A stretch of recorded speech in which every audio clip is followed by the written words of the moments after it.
নমস্কাৰ dear friends, study হলৰ আৰু এটা নতুন ভিডিঅ'লৈ আপোনালোকক স্বাগতম জনাইছোঁ। যিহেতু আমি 2023 বৰ্ষত হ'বলগীয়া CTETৰ কাৰণে অসমীয়া প্ৰিভিয়াছ ইয়াৰৰ কুৱেশ্যনবোৰ আলোচনা কৰি আছোঁ। আজি এইটো ভিডিঅ'ত আমি আলোচনা কৰিম 2019 বৰ্ষৰ ডিচেম্বৰ মাহত হৈ যোৱা CTET পৰীক্ষাৰ পেপাৰ 1ৰ অসমীয়া পেডাগজিৰ কুৱেশ্যন কেইটা, আৰু ইয়াতে আমি আলোচনা কৰিম লেংগুৱেজ 1 হিচাপে অসমীয়াৰ পেডাগজিৰ কুৱেশ্যন কেইটা। গতিকে বলক ভিডিঅ'টো আৰম্ভ কৰোঁ। ভাল লাগিলে ছাবস্ক্ৰাইব কৰিবলৈ, শ্বেয়াৰ কৰিবলৈ নাপাহৰিব। আৰু প্ৰথম প্ৰশ্নটো আছে 106 নম্বৰ। মাতৃভাষাকেন্দ্ৰিক বহুভাষিকতা মানে হৈছে ইয়াৰ শুদ্ধ অপশ্যনটো হ'ব অপশ্যন 3। প্ৰথমতে মাতৃভাষা শিকন আৰু পৰৱৰ্তী পৰ্যায়ত অধিক ভাষাৰ সৈতে পৰিচয়। আৰু মাতৃভাষাকেন্দ্ৰিক বহুভাষিকতা ক'লে আমি প্ৰথমে কি কৰিব লাগিব? মাতৃভাষাটো শিকাবই লাগিব, বা মাতৃভাষাটো নিজে নিজে আহৰণ কৰে যদিও সেইটোৰ মাধ্যমতে আমি কি কৰিব লাগিব? সিহঁতক শিকাব লাগিব। আৰু তাৰ পৰৱৰ্তীহে আমি কি কৰিব লাগিব? বেলেগ ভাষাৰ সৈতে শিশুসকলক পৰিচয় কৰাই দিব লাগিব। গতিকে ইয়াৰ শুদ্ধ অপশ্যনটো হ'ব অপশ্যন 3। প্ৰথমতে মাতৃভাষা শিকন আৰু পৰৱৰ্তী পৰ্যায়ত অধিক ভাষাৰ সৈতে পৰিচয়। 107 নম্বৰ প্ৰশ্নটো চাওক। 107 নম্বৰ প্ৰশ্নটো আছে বিদ্যালয়ত ভাষা শিক্ষণৰ নীতি কোৱা হয়। ইয়াতে বিদ্যালয়ৰ ভাষাৰ শিক্ষণৰ নীতি কোৱা হ'ব অপশ্যন নম্বৰ 4টো হ'ব ইয়াৰ শুদ্ধ অপশ্যন। ত্ৰিভাষা সূত্ৰ, বিদ্যালয়ত যিটো ভাষা শিক্ষণৰ নীতি ইয়াকে ত্ৰিভাষাৰ সূত্ৰ বুলি কোৱা হয়, মনত ৰাখিব আপুনি ইয়াতে। 108 নম্বৰ প্ৰশ্নটো চাওক। সামগ্ৰিক ভাষা অভিগমন হ'ল লেংগুৱেজ এপ্ৰ'চ হৈছে। ইয়াৰ শুদ্ধ অপশ্যনটো হ'ব হ'ল লেংগুৱেজ এপ্ৰ'চ বুলি কৈছে সামগ্ৰিক ভাষা শিক্ষণ। ইয়াৰ শুদ্ধ অপশ্যনটো হ'ব অপশ্যন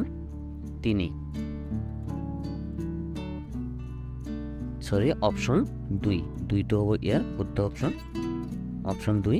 শিক্ষাৰ্থীয়ে ভাষাখণ্ড আৰু উচ্চাৰণ, ধ্বনি আদিৰ দৰে ক্ষুদ্ৰ অংশ আহৰণ কৰি ভাষা শিকাৰ ধাৰণা বুলি কয়।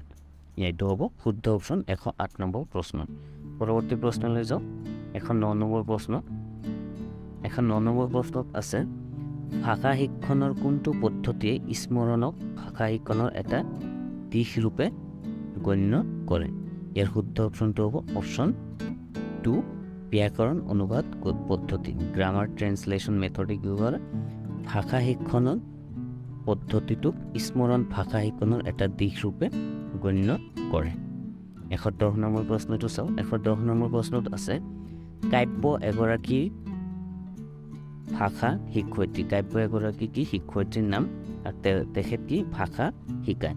তেওঁ ছাত্ৰ ছাত্ৰীসকলক বিভিন্ন বিষয়ৰ লগত সম্পৰ্কিত শব্দ বিচাৰিবলৈ দিলে, আৰু তাৰ মিত্ৰ শব্দসমূহ ডিফাৰেণ্ট ৱৰ্ডছ, অৰ্থাৎ যিবোৰ শব্দ এটা শব্দৰ আগত আৰু পাছত বহে বিচাৰি উলিয়াবলৈ দিলে। এই কৌশলটোক কি বুলি কোৱা হয়? ইয়াৰ শুদ্ধ অপশ্যনটো হ'ব সহযোজন। যিহেতু মিত্ৰ শব্দ আগত বা পাছত বহে, গতিকে এটা শব্দ আগত বা পাছত বহিলে ইয়াৰ কলাকেশ্যন বুলি কোৱা হয়, বা সহযোজন বুলি কোৱা হয়।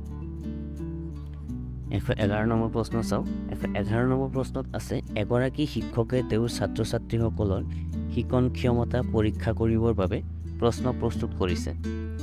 তেওঁ এটা পেৰেগ্ৰাফৰ অন্তৰ্ভুক্ত বাক্যসমূহৰ পৰা প্ৰতি 5 নম্বৰৰ শব্দটো বাদ দি গৈছে আৰু ছাত্ৰ ছাত্ৰীসকলক খালী ঠাইসমূহ পূৰণ কৰিবলৈ দিছে। এই পৰীক্ষণ কৌশলটো কি বুলি কোৱা হয়? ইয়াৰ শুদ্ধ অপশ্যনটো হ'ব ক্ল'জ টেষ্ট। যিহেতু পেৰেগ্ৰাফত যদি খালী ঠাই দিয়ে সেইটো ক্ল'জ টেষ্ট বুলি কোৱা হয়। গতিকে ইয়াৰ শুদ্ধ অপশ্যনটো হ'ব ক্ল'জ টেষ্ট, যিটো বহুতেই ইম্পৰ্টেণ্ট বেলেগ কম্পিটিটিভ এক্সামবোৰৰ কাৰণে ইংলিছতো আহে ক্ল'জ টেষ্ট। আজিকালি বহুতেই ইম্পৰ্টেণ্ট SSCৰ এক্সামবোৰতো আহি থকা দেখা যায় ক্ল'জ টেষ্ট। 112 নম্বৰ প্ৰশ্নটো চাওঁ। 112 নম্বৰ প্ৰশ্নত আছে কথা কৈ থাকোঁতে সঠিক স্থানত সঠিক শব্দ এটা সঠিক উচ্চাৰণ কৰা প্ৰক্ৰিয়াটোক কোৱা হয়। ইয়াৰ শুদ্ধ অপশ্যনটো হ'ব কথন কৌশল। কথা কৈ থাকোঁতে সঠিক স্থানত সঠিক শব্দ এটা সঠিক উচ্চাৰণ কৰা প্ৰক্ৰিয়াটো কি বুলি কোৱা হয়? যাতে সঠিক স্থানত এটা কোনটো সময়ত সঠিক শব্দ ক'ব লাগিব আৰু সঠিক উচ্চাৰণ কৰিব লাগিব, তাৰ মানে কি তাৰ কথন কৌশলটোহে কথন কৌশলটোহে প্ৰকাশ পায়। যাৰ কথন কৌশল ভাল সি কি কৰিব পাৰিব, সঠিক সময়ত সঠিক স্থানত কি কৰিব পাৰিব, সঠিক শব্দ এটা, ভাল লগা শব্দ এটা ব্যৱহাৰ কৰি তাৰ উচ্চাৰণটো শুদ্ধৰূপে ক'ব পাৰিব, আৰু এইটো বস্তু কথন কৌশলতে পৰে। 113 নম্বৰ প্ৰশ্নটো চাওক। কাহিনী কথন ষ্টৰি টেলিং কি কি ক্ষেত্ৰত এটা শিক্ষণ আহিলা হিচাপে প্ৰয়োগ কৰা হয়? ইয়াৰ শুদ্ধ অপশ্যনটো হ'ব অপশ্যন 3 ভাষা আৰু বৰ্ণবোধ দক্ষতা, লিটাৰেচি আৰু স্কিল বিকাশ সাধিবলৈ।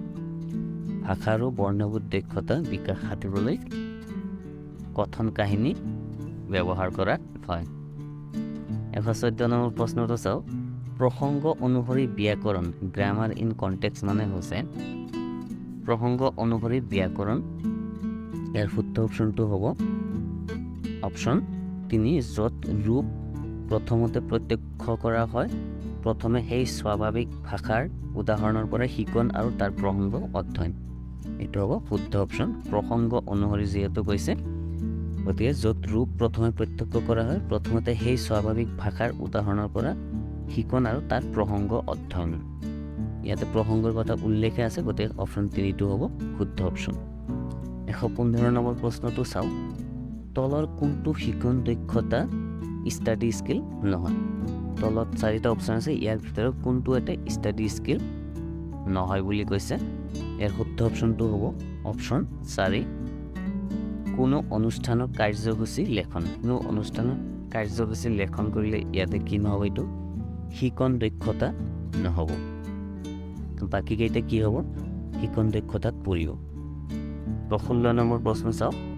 16 নম্বৰ প্ৰশ্নত আছে পাঠ্যপুথিৰ প্ৰণেতাসকলে সদায় মূল লেখকে লেখা গদ্যপাঠ, কবিতা, বৃত্তান্ত আদি অন্তৰ্ভুক্ত কৰে। তেওঁলোকে বাতৰি কাকত, আলোচনী আদিৰ পৰা মূল পাঠ অন্তৰ্ভুক্ত কৰে। কাৰণ ইয়াৰ শুদ্ধ অপশ্যনটো হ'ব অপশ্যন 1টোৱে। কাৰণ এইসমূহে কি কৰে, প্ৰামাণিক আৰু ইয়াৰ ভাষা স্বাভাৱিক। পাঠ্যপুথিৰ লেখকসকলে যেতিয়া কি কৰে, গদ্যপাঠ, কবিতা, বৃত্তান্ত আদি অন্তৰ্ভুক্ত কৰে, তেওঁলোকে কি কৰে, বাতৰি কাকত, আলোচনী আদিৰ পৰা মূল পাঠ অন্তৰ্ভুক্ত কৰে। কাৰণ এই বাতৰি কাকত, আলোচনী আদিৰ ভাষাবোৰ কি হয়, স্বাভাৱিক বা নেচাৰেল হয়। 117 নম্বৰ প্ৰশ্নটো চাওক। তলৰ কাৰ্যটিক কি বোলা হয়? কাৰ্যটি দিছে শিক্ষকে নিজৰ ধৰণেৰে এটা পাঠ পঢ়ি গৈছে আৰু শিক্ষাৰ্থীসকলে গোট বান্ধি মূল কথাবোৰ লিখি ৰাখি পাঠটো নিজৰ ধৰণে লিখি উলিয়াইছে। ইয়াৰ শুদ্ধ অপশ্যনটো হ'ব অপশ্যন 2 ব্যাকৰণ শ্ৰুতলিপি। 117 নম্বৰত 2 নম্বৰটো হ'ব ব্যাকৰণ শ্ৰুতলিপি। যিহেতু শিক্ষকে কি কৰিছে, নিজৰ ধৰণে পাঠ এটা পঢ়ি গৈছে আৰু শিক্ষাৰ্থীসকলে গোট বান্ধি মূল কথাবোৰ লিখি ৰাখি পাঠটো নিজৰ ধৰণেৰে লিখি উলিয়াইছে। গ্ৰামাৰ ডিক্টেশ্যন মেথড বুলি ক'ব। 118 নম্বৰ প্ৰশ্নটো চাওক। সাধাৰণতে প্ৰথম ভাষা বিকাশ মানে হৈছে, আমি জানো প্ৰথম ভাষা যিটো আমি মাতৃভাষা বা ঘৰুৱা ভাষা যিটো আমি শিকোঁ, সেইটো ভাষা সদায় কি হয়, আহৰণহে হয়। সেইটো ভাষা শিকন নহয়। শিকন আৰু আহৰণটো বেলেগ।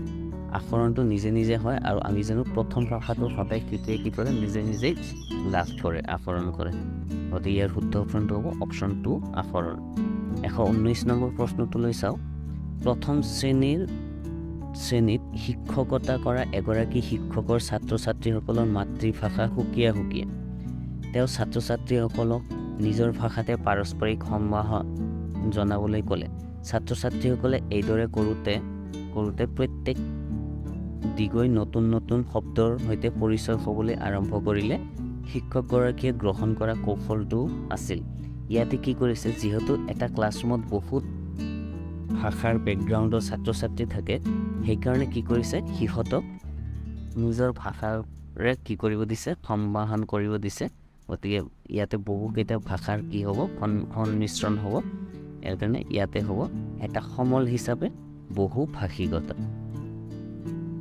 মাল্টিলেংগুৱেলিজিম এজ এ চ'ৰ্চ হিচাপে কি হৈছে, ব্যৱহাৰ হৈছে। যিহেতু প্ৰত্যেকে নিজৰ নিজৰ ভাষা যেতিয়া ক'ব, শব্দবোৰ বেলেগ বেলেগ হ'ব আৰু শিশুসকলে বহু ভাষিকতাৰ সৈতে কি হ'ব পৰিচয় হ'ব বিকাশ হ'ব সেইকাৰণে হ'ব এইটো বহু ভাষিকতাটোক এটা সমল হিচাপে কি কৰিছে শিক্ষায়িত্ৰীগৰাকী ব্যৱহাৰ কৰিছে 120 নম্বৰ প্ৰশ্নটো লৈ চাওঁ তলৰ কোনটো কৌশল শিক্ষাৰ্থীক ভাষা শিকোৱাৰ ক্ষেত্ৰত আদৰ্শ কৌশল ৰূপে গণ্য কৰিব নোৱাৰি আদৰ্শ কৌশল ৰূপে গণ্য কৰিব নোৱাৰি বুলি কৈছে এইবোৰ শব্দ আমি অতি গুৰুত্ব দিব লাগে নোৱাৰি নহয় বাদে এইবোৰ শব্দ থাকিলে কনফিউজ লাগি দিয়ে ইয়াৰ পৰা আমি পাৰি কোনটো সেইকেইটা বাদ দিলে নোৱাৰিটো ওলাই যাব গতিকে মই ডাইৰেক্ট অপশ্যনটো কৈ দি আছোঁ ইয়াৰ শুদ্ধ অপশ্যনটো হ'ব 3 বৰ্ণমালাৰ আখৰসমূহ পৰিচয় ডাইৰেক্ট বৰ্ণমালাৰ আখৰসমূহৰ সৈতে পৰিচয় কৰি দিলে এইটো কি ভাষা